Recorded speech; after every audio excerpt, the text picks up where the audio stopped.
नमस्कार दोस्तों, आवाम इंडिया में आप सभी का एक बार फिर से स्वागत है। दोस्तों, आज मैं आपको बताऊंगा महापंडित रावण ने मरने से पूर्व लक्ष्मण को बताई थी 3 राज की बात जो बनी थी उसके पतन का कारण।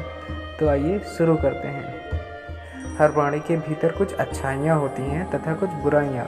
रावण के साथ भी ऐसा ही था। रावण का सबसे बड़ा दुर्गुण था उसका अहंकार, जिसने उसका सर्वनाश कर दिया। लेकिन यह भी सच है कि रावण में अनेक खूबियाँ भी थीं जो उसे महान बनाती हैं। महर्षि वाल्मीकि के द्वारा लिखित रामायण में भी यह वर्णन आता है कि एक बार जब हनुमान प्रभु राम की आज्ञा से माता सीता की खोज में लंका आए थे तो वे खुद रावण की खूबियों को देखकर आकर्षित हो गए थे। रावण एक महापंडित था तथा उसके तप में जो कठोरता थी वो शायद ही उस काल के किसी ऋषि मुनियों में हो। रावण बहुत ही विद्वान, चारों वेदों का ज्ञाता तथा विद्या में पारंगत था। उसके जैसा तीक्ष्ण बुद्धि वाला प्राणी आज तक इस पृथ्वी में नहीं हुआ। इंसान के मस्तिष्क में ज्ञान व बुद्धि का भंडार होता है जिसके बल पर वो जो चाहे वो पा सकता है, परंतु रावण के तो 10 सर थे। रावण के इस अद्भुत ज्ञान को देखकर भगवान शिव ने उन्हें अपने घर वास्तु शांति के लिए आचार्य पंडित के रूप में निमंत्रण दिया था। रावण की माँ का नाम कैकसी था व पिता का नाम ऋषि विशर्वा था।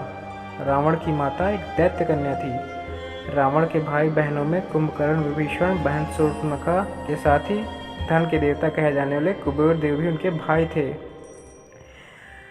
रावण ने अपने कठोर तपस्या के बल पर भगवान शिव को प्रसन्न किया और वरदान मांगा, परंतु शिव जानते थे कि रावण उनके वरदान का गलत इस्तेमाल करेगा।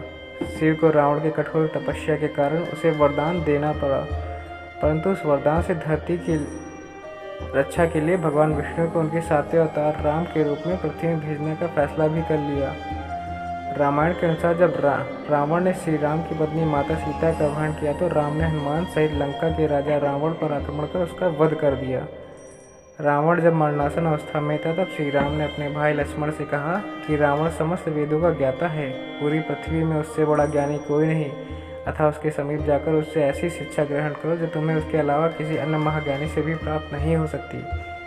राम की आज्ञा पाकर लक्ष्मण रावण के समीप गए और उनके सिर की ओर खड़े हो गए, परंतु रावण ने उनसे कुछ नहीं बोला। तब लक्ष्मण फिर से राम के पास लौटे और उन्हें पूरी बात बताई। श्री राम लक्ष्मण को समझाते हुए बोले कि यदि तुम किसी से ज्ञान ग्रहण करना चाहते हो तो हमेशा उसके चरणों की तरफ खड़े होना चाहिए, न कि सिर की ओर। लक्ष्मण फिर रावण के पास गए, परंतु इस समय वे रावण के चरणों की तरफ खड़े हुए।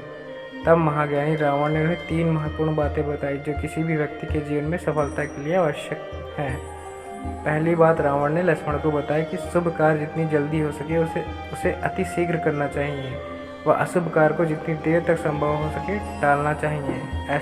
मैंने प्रभु श्री राम को पहचानने में बहुत देर कर दी और उनसे सततता मोल लेने के कारण ही आज मैं इस हालत में हूँ। दूसरी बात, कभी भी अपने शत्रुओं को छोटा नहीं समझना चाहिए। मैंने अपने शत्रु को भली भांति नहीं आंका तथा जिन्हें मैं वानर और भालू समझ सामर्थ्य में कम समझ रहा था, उन्होंने मेरी पूरी सेना को नष्ट कर दिया। जब मैंने भगवान शिव से अमरता का वरदान मांगा था तो मनुष्य के अतिरिक्त कोई मेरा वध नहीं कर सके कहा था। यह मेरी एक और गलती थी जो मेरे अंत का कारण बनी। यदि तुम्हारे जीवन का कोई राज हो तो उसे अपने किसी प्रिय को नहीं बताना चाहिए, चाहे वो तुम्हारा कितना ही करीबी क्यों ना हो। यह भूलकर मैंने विष्णु को अपना राज बता दिया और जिंदगी की तीसरी सबसे बड़ी गलती कर बैठा। दोस्तों, अब तो आपको समझ आ ही गया होगा कि